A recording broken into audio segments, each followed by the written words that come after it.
अस्सलामु अलैकुम वरहमतुल्लाह। महतरम मेरे प्यारे साथियों, मौत का कोई भरोसा नहीं, होली बनाम रमजान।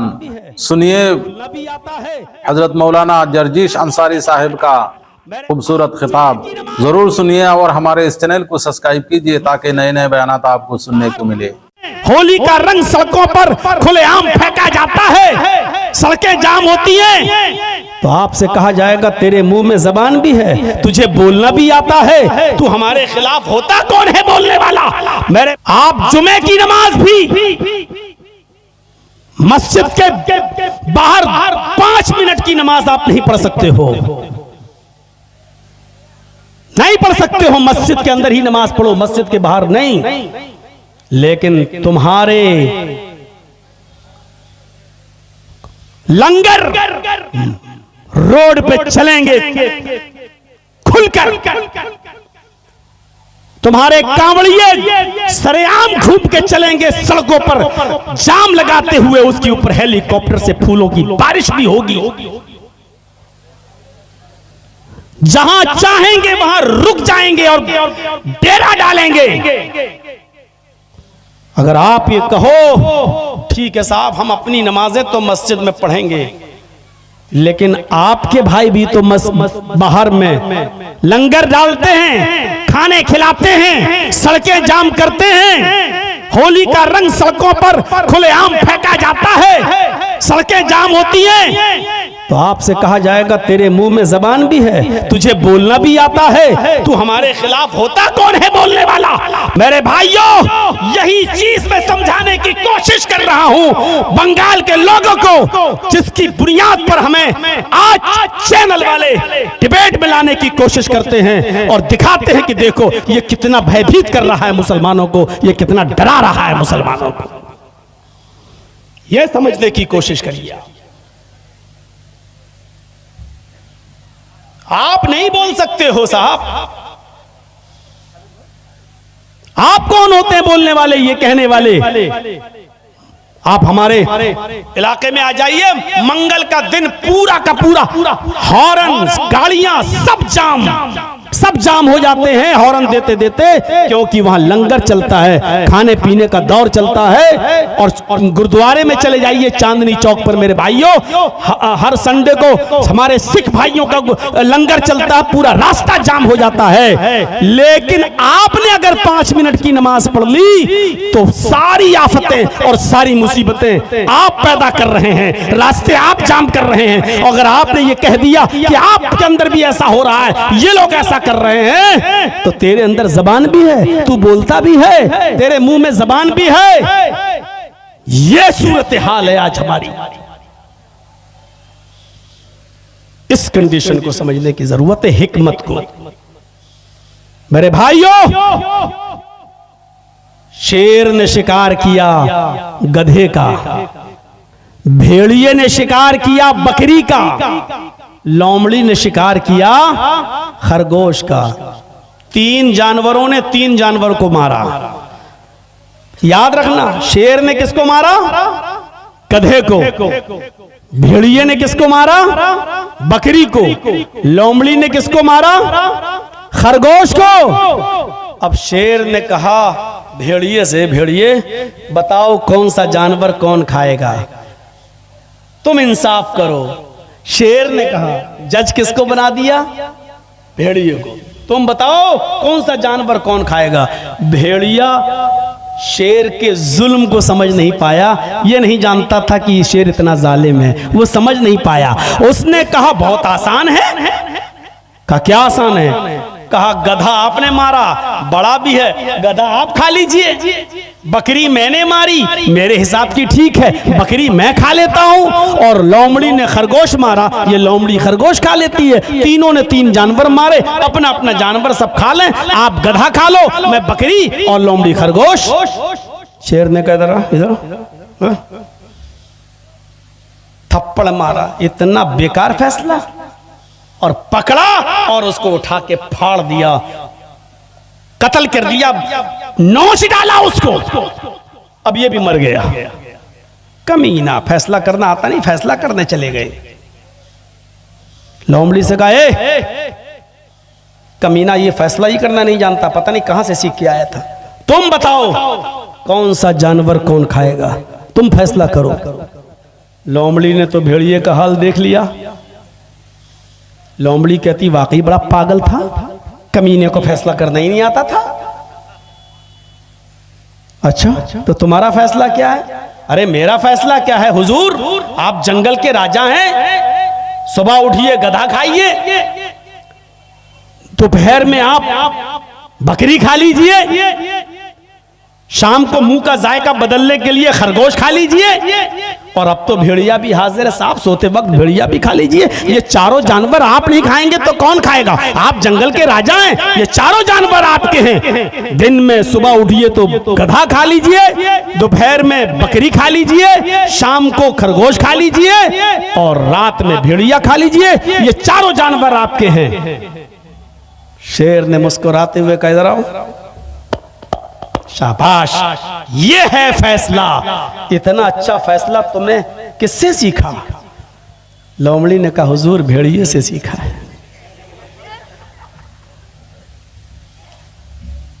लोमड़ी ने कहा हुजूर भेड़िए से सीखा है। शेर ने कहा तुम समझदार हो। समझदार थी, जान बचा ली। यही समझदारी की जरूरत है, यही समझदारी की जरूरत है। मैं जानता हूं बहुत से लोगों के कलेजे मुरझा रहे होंगे कि मौलवी जर्जीस तो हमारा पत्ता गोल करने आ रहा है। मैं किसी का चमचागिरी करने नहीं आया, न किसी को मैं करने आया हूं, न किसी का वो आपका मामला आप जानो। मेरे प्यारे साथियों, ये बैठे, ये हमारे साथ आया अमीन, ये पूछिए पूर्णिया का है, बड़े शौक से गए थे साहब, क्या क्या सोचकर कहां। जब इनकी दुकानों पर बुलडोजर चले तब इनको छठी का दूध याद आ गया। कोई नहीं आया जो चीख चीख कर कह रहे थे हम तुम्हारे साथ, हम तुम्हारी लड़ाई। आज सबसे पहले वही भागे। कोई एक भी मिन्नत और जमानत करने के लिए नहीं आया, कोई झूठी तसल्ली देने के लिए नहीं आया। मकसद निकल गया दूर। मेरे भाइयों, इस वक्त लोमड़ी की तरह अक्लमंदी से काम लो। कुरान चीख चीख के कह रहा है उदउ इला सबील रब्बिका बिल हिकमति वल मौइज़तिल हसना। तुम्हें हिकमत दानाई से काम लेने की जरूरत है, दीन के मामले में भी, नेकी की तरफ बुलाने में भी, बुराइयों से रोकने में भी। जब दीन के अंदर ये था तो दुनिया के अंदर भी है, और आपको अच्छा सोचना है। मेरे भाइयों, आप इंसान हो ना। एक मिसाल देता हूं, अल्लाह के नबी मक्के से जब मदीना गए, अल्लाह के नबी जब मक्के से मदीना गए तो मदीने के लोग क्या करते थे? हम याबिरून नख्ल, मुस्लिम शरीफ की हदीस के अल्फाज हैं। वो क्या करते थे? खजूर की कलमकारी किया करते थे। और खजूर की कलमकारी जानते हो क्या होती है? वो क्या कहते थे? ये नर खजूर का गाभा है, ये मादा खजूर का गाभा है, ये नर है, ये मादा है, और दोनों को ऐसे जमीन में बोते थे। और ये बिलीफ था, ये यकीदा था कि ऐसे ज्यादा खजूर पैदा होंगी, ऐसे ज्यादा खजूरें पैदा होंगी। तो वो खजूर में क्या बनाते थे? ये नर खजूर का गाभा, ये मादा खजूर का गाभा, ये मेल, ये फीमेल, और ऐसे बोते थे। तो अल्लाह के नबी जब मदीने में गए तो अल्लाह के रसूल ने कहा माज़ा तस्नऊन, ये तुम क्या करते हो? ये नर ये मादा। अल्लाह के रसूल ऐसे खजूरें ज्यादा पैदा हो जाती हैं, नर मादा बना देता हूं तो खजूरें ज्यादा पैदा हो जाती हैं। अल्लाह के नबी ने फरमाया लौ लम तफअलू लकाना खैरन, अगर तुम ऐसा न करते तो अच्छा होता, अगर ऐसा न करते तो अच्छा होता। उन्होंने छोड़ दिया, कहा नहीं करेंगे, ठीक है। फतरकूहु, छोड़ दिया। फनक़सत, खजूर कम पैदा हुए। जब उन लोगों ने ऐसा नहीं किया तो खजूर कम पैदा हुए। उन्होंने शिकायत की अल्लाह के रसूल, हम जैसा पहले बोते थे उससे खजूरें बहुत पैदा होती थी, आपने कहा ऐसा न करते तो अच्छा होता, तो हमने छोड़ दिया। तो अल्लाह के नबी, फिर क्या हुआ? हमारे खजूरों में नुकसान हो गया, बहुत घाटा हो गया। तो अल्लाह के नबी ने फरमाया इन्नमा अना बशर, मैं भी तो इंसान हूँ। क्या कहा? मैं भी तो इंसान हूँ। इज़ा अमरतुकुम बिशैइन मिन अम्रि दीनिकुम, जब मैं तुम्हें तुम्हारे दीन की कोई बात बताऊं तो ले लिया करो। व इज़ा अमरतुकुम बिशैइन मिन अम्रि दुनियाकुम फइन्नमा अना बशर, बशर, जब मैं तुम्हें तुम्हारी दुनिया की कोई बात बताऊं तो तुम ले भी सकते हो, छोड़ भी सकते हो। यानी अगर मेरी बात इंसान होने की हैसियत से अगर आपको नुकसान पहुंचा रही है तो तुम जैसा पहले करते थे वैसा करो। यानी तुम अपनी दुनिया को मुझसे ज्यादा अच्छी तरह समझते हो, अपने कारोबार को मुझसे ज्यादा अच्छा समझते हो। बंगाल वालों, मौलाना जर्जीस की बातों में मत आना। तुम अपना मामला हमसे अच्छा समझते हो, तुम अपने इलाके के हालात हमसे अच्छा समझते हो, तुम अपने यहाँ के मिजाज को हमसे अच्छा समझते हो। तुम अपने मिजाज से काम करना। मौलवी जर्जीस की बातों में क्यों आए हो? मौलवी जर्जीस अब तो यूपी नहीं संभाल पा रहा, तुम्हारा क्या सवाल है? तुम अपने इलाके को देखो। मेरे भाइयों, ये हिकमत और दानिशमंदी की जरूरत है आज हमें और आपको सबको। और सुनिए, क्या बात बताने की जब आई तो बता देता हूं मेरे भाइयों। अल्लाह के नबी के पास एक नौजवान आया, और सुनो नौजवानों सुनो, एक नौजवान आया और कहता, अल्लाह के रसूल मस्जिद में। अरे अल्लाह के रसूल, क्या मुझे जिना की इजाजत दीजिए। पूछो उलमा से, भाई हकीकी की रिवायत है, इजाजत किसकी मांग रहा है? जिना करने की। दुनिया में सबसे बुरा काम शिर्क के बाद क्या है? जिना। किसी की माँ, बहन, बेटी के साथ गलत ताल्लुकात, नाजायज ताल्लुकात कायम करना। वो किस चीज की परमिशन मांग रहा है? दुनिया के सबसे गंदे काम की। और किससे मांग रहा है? दुनिया के सबसे बेहतर और अच्छे इंसान से, मुहम्मदुर रसूलुल्लाह से। नौजवानों, ये वाकया जरूर सुन लीजिएगा। अल्लाह के नबी से कहता है, अल्लाह के रसूल मुझे जिना की इजाजत दीजिए।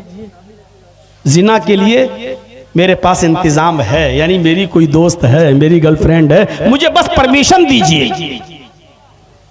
अब सहाबा किराम उसको ऐसे कोहनी मार के कह रहे हैं, चुप चुप चुप, क्या क्या बोल रहा तू? अल्लाह के नबी ने कहा, नहीं साथियों, इधर आओ। मस्जिद में जिना की इजाजत, दुनिया की सबसे मुबारक हस्ती के सामने दुनिया के सबसे गंदे काम की।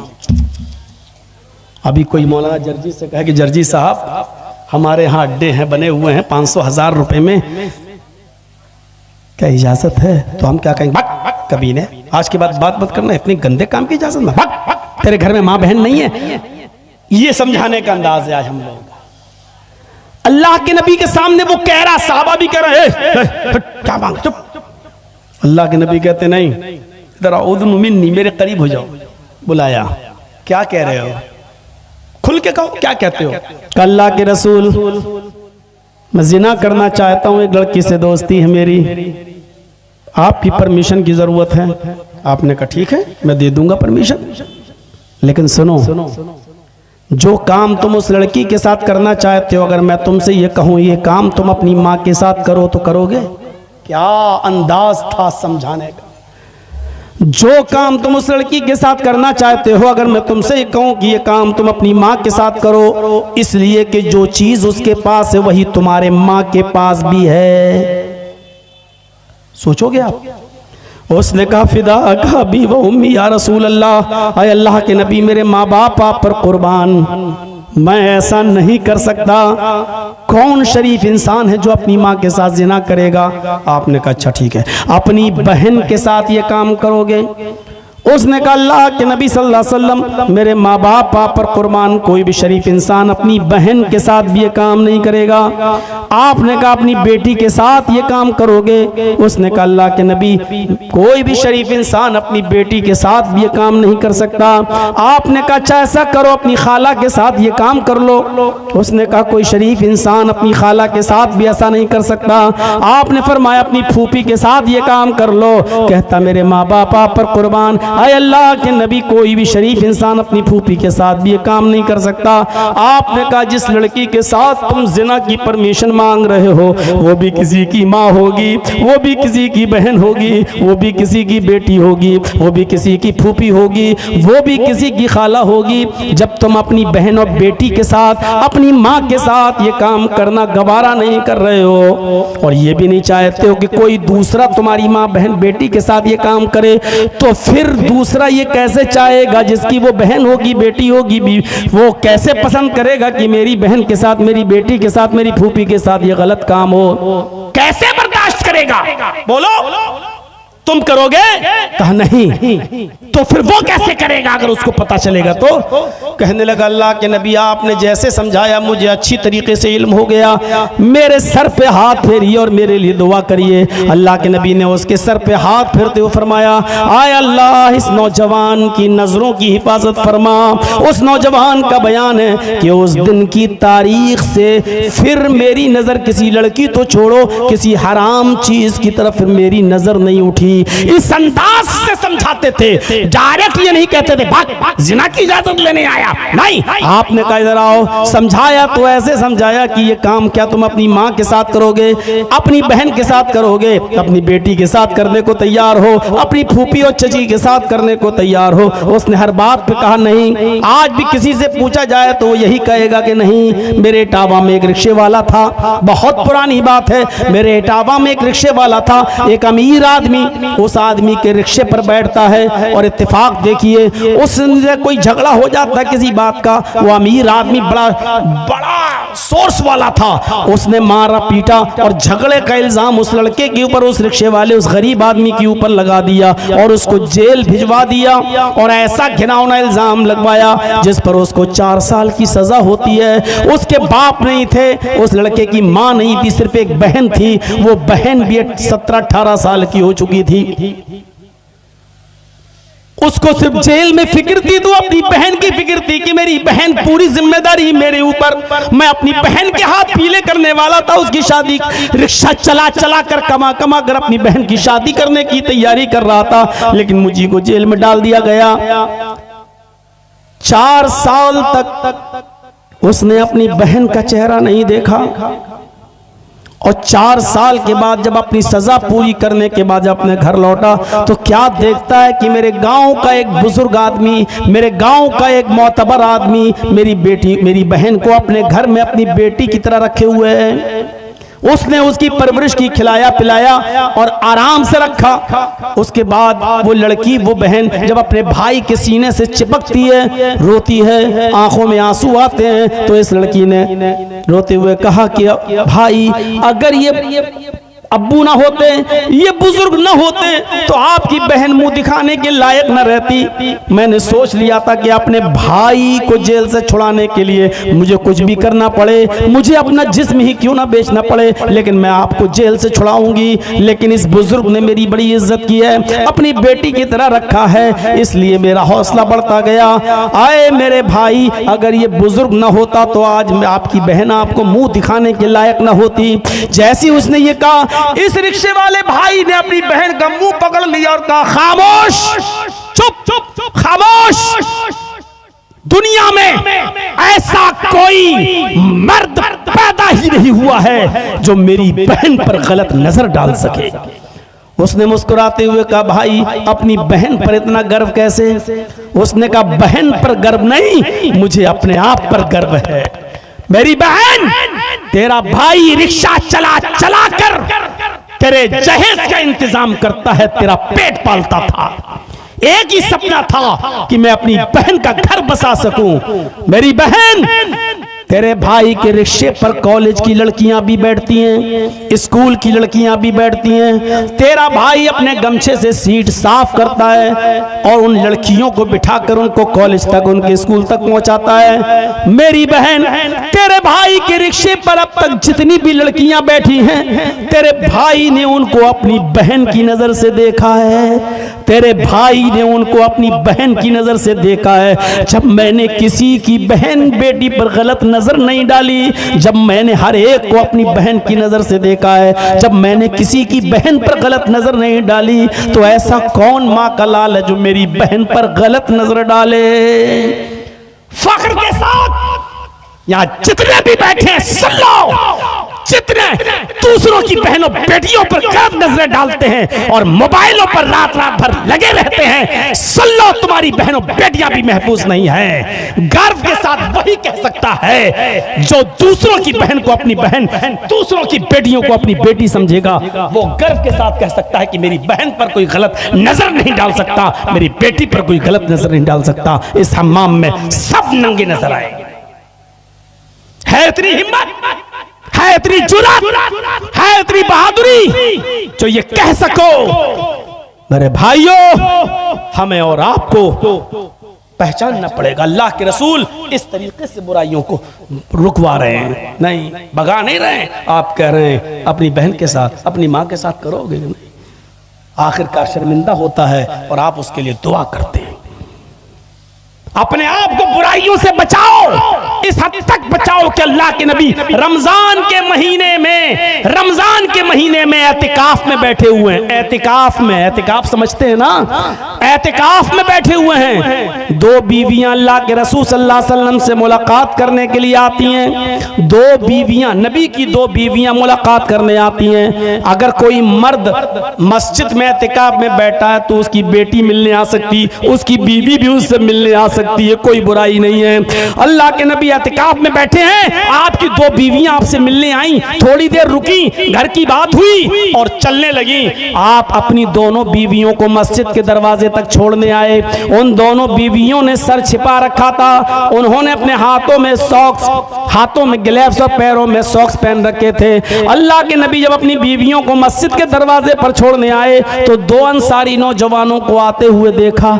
आपने उन दोनों अंसारियों को बुलाया, आए अंसारी नौजवानों इधर आओ। वो दोनों नौजवान अंसारी जब अल्लाह के नबी के करीब आते हैं तो आप कितनी शानदार अंदाज में कहते हैं, आए नौजवानों, आए अंसारियों, ये दोनों मेरी बीवियां हैं, ये दोनों मेरी बीवियां हैं, शक मत करना।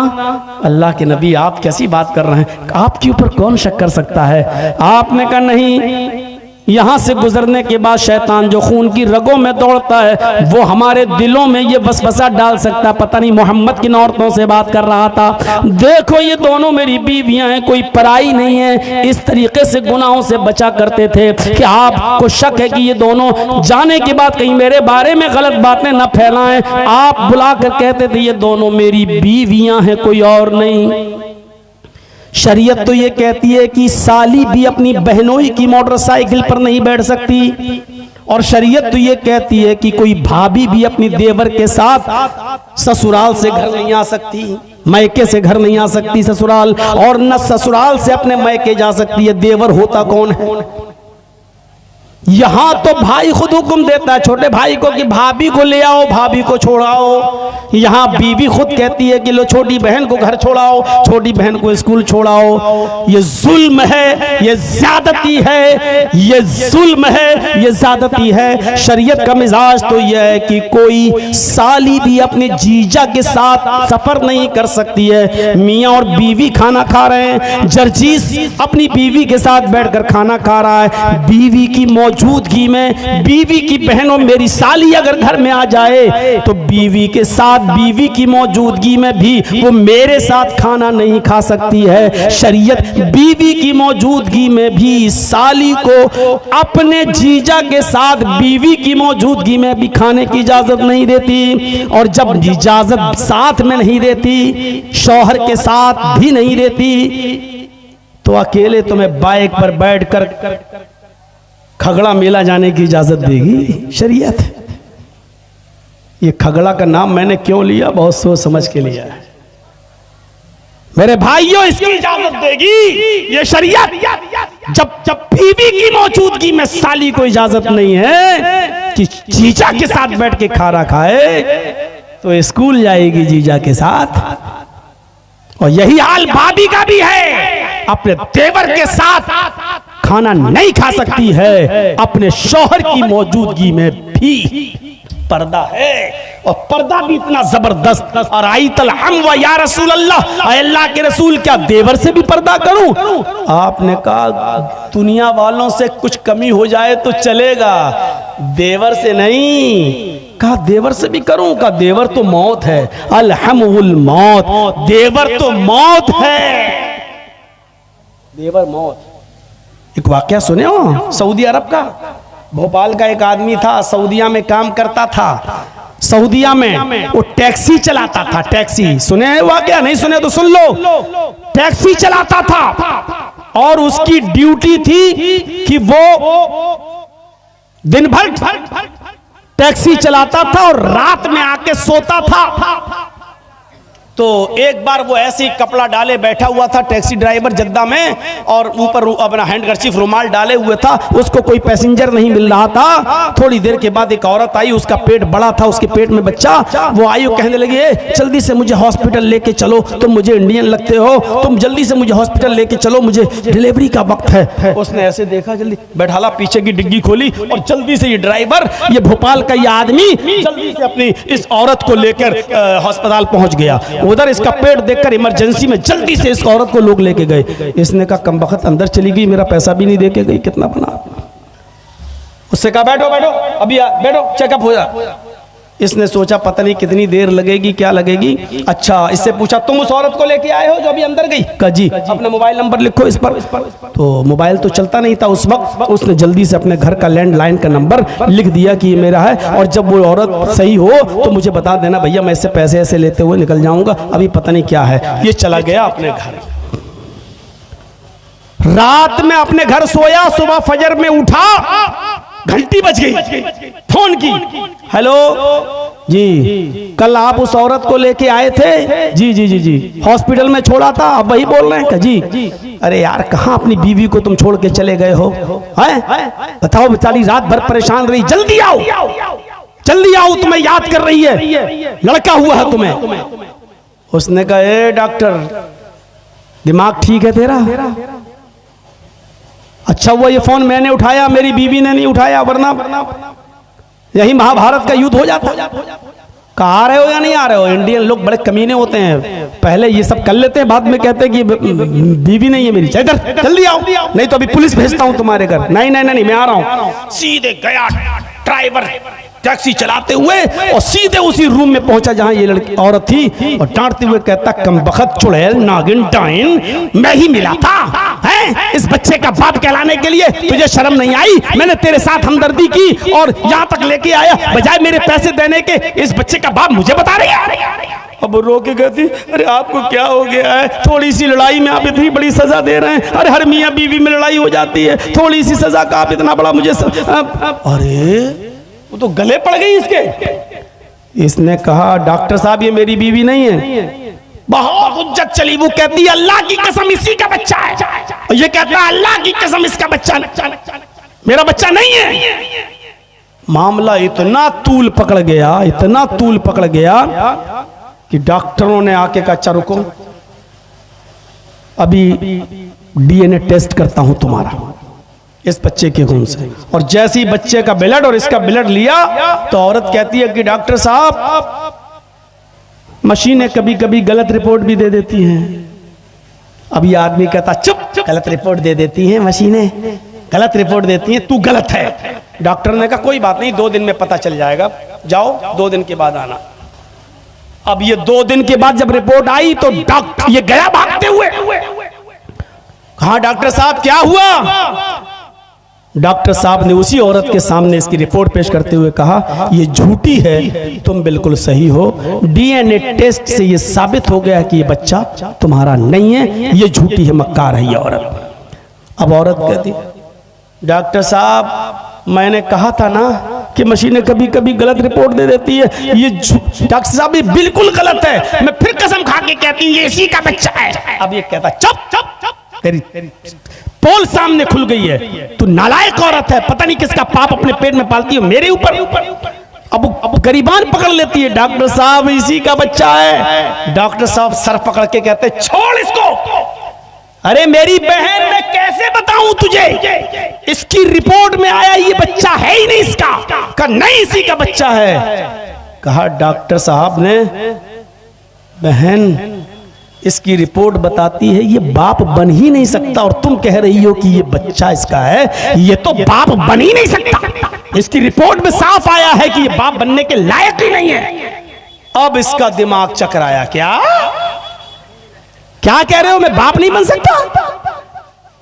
डॉक्टर साहब, मेरे 6 बच्चे हैं। डॉक्टर साहब, मेरे पूरी जिंदगी में ऐसा केस नहीं आया है। तुम्हारे 6 बच्चे हैं, रिपोर्ट बता रही तुम बाप नहीं बन सकते हो। अब वो औरत कह रही है, मैंने कहा था ना, रिपोर्ट गलत हो जाती है, कभी कभी मशीनें गलत रिपोर्ट देती हैं। ये आदमी कहता, चुप चुप चुप, ये तो सही है कि ये बच्चा मेरा नहीं है, लेकिन ये रिपोर्ट गलत है कि मैं बाप नहीं बन सकता।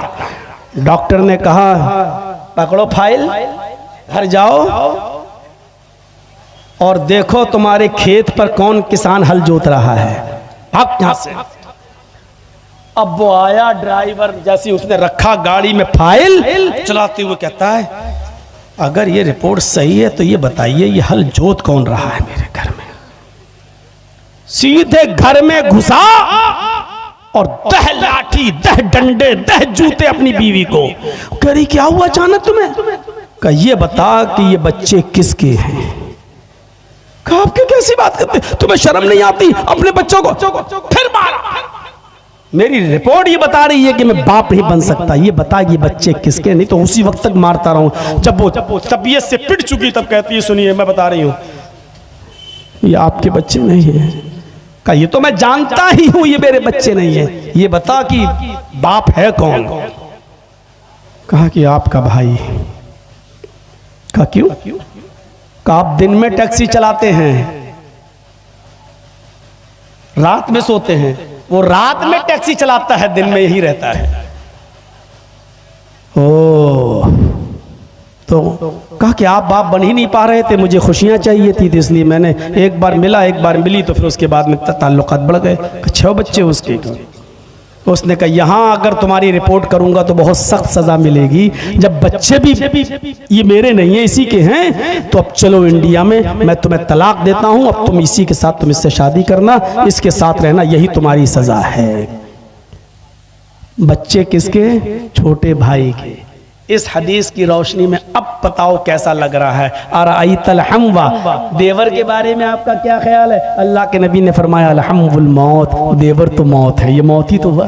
मेरे भाइयों कभी कभी हमें दबकर भी समझौते करना पड़ते हैं। खुद हमारे नबी जनाब मोहम्मद रसूलुल्लाह सल्लल्लाहु अलैहि वसल्लम ने भी दबकर समझौते किए हैं। यहां सीना तानने की जरूरत नहीं। मौलाना जर्जिस एक बोल रहा ना वहां यूपी में, एक पार्टी का जिम्मेदार, मौलवी जर्जिस डरपोक है, खुद ही भाग जाए बंगाल, हम क्यों जाएं, वो डरपोक है। इस तरीके की बात। कभी कभी समझौते बड़ी अक्लमंदी और दानिशमंदी के साथ भी होते हैं। वो मिसाल मेरी आपने पढ़ी होगी, सुनी होगी।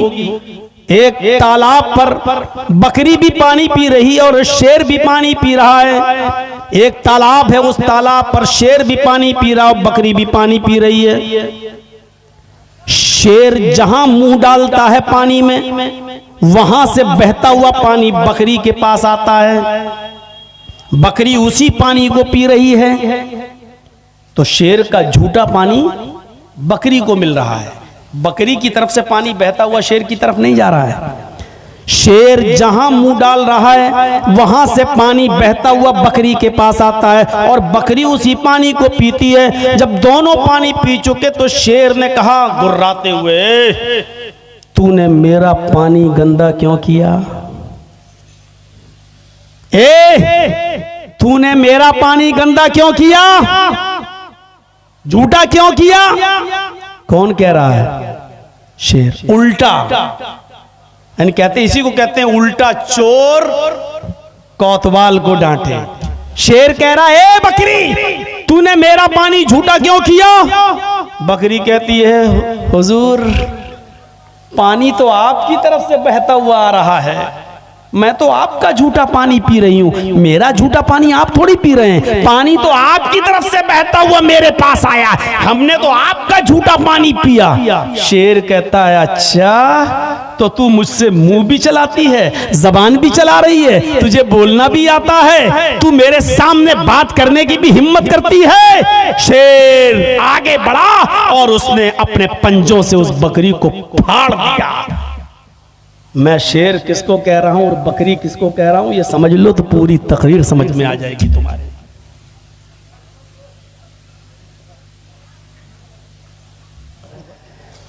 6 बच्चे पैदा हो गए पता ही नहीं, अंदाजा लगा रहे हैं। इसलिए मेरे भाइयों पर्दा जरूरी है और अपनी बीवियों, लेडीज आई हैं क्या? नहीं है ना? ठीक है, अल्लाह शुक्र है, वरना कहती है मौलवी हम ही को मिला था बोलने वाला। अपनी बीवियों पे नज़र रखो, अपनी बेटियों पे नज़र रखो। कल मुझे साहिबगंज में झारखंड में मेरा प्रोग्राम है, 1.5 घंटे की स्पीच काफ़ी है। मेरे भाइयों, अल्लाह से दुआ करता हूँ कि बारे इलाह हमें हिकमत के साथ दावत व तबलीग का फरीज़ा अंजाम देने की तौफीक अता फरमा। और आपसे गुजारिश है, चलते चलते मेरे भाइयों, मेरे हाथ पर भी इस इदारे का कुछ ताउन फरमा दें। बड़ी मोहब्बत आप हमसे करते हैं, हर साल बुलाते हैं आसपास के एरियो में, तो आज अपनी मोहब्बत दिखा दीजिए। मेरे मांगने पर आप इस इदारे के लिए क्या देते हैं, आप मेरे हाथ पर इस इदारे का ताउन फरमाएं। इंशाअल्लाह अल्लाह ताला आपको जज़ाए खैर अता फरमाएगा। और अल्लाह से दुआ है कि बारे इलाह बंगाल के आने वाले आगामी चुनाव में हमें हिकमत, होशियारी और दानिशमंदी से काम लेने की तौफीक अता फरमा। वमा अलैना इल्लल बलागुल मुबीन। अल्हम्दुलिल्लाहि रब्बिल आलमीन। अस्सलामु अलैकुम व रहमतुल्लाहि व बरकातुहू।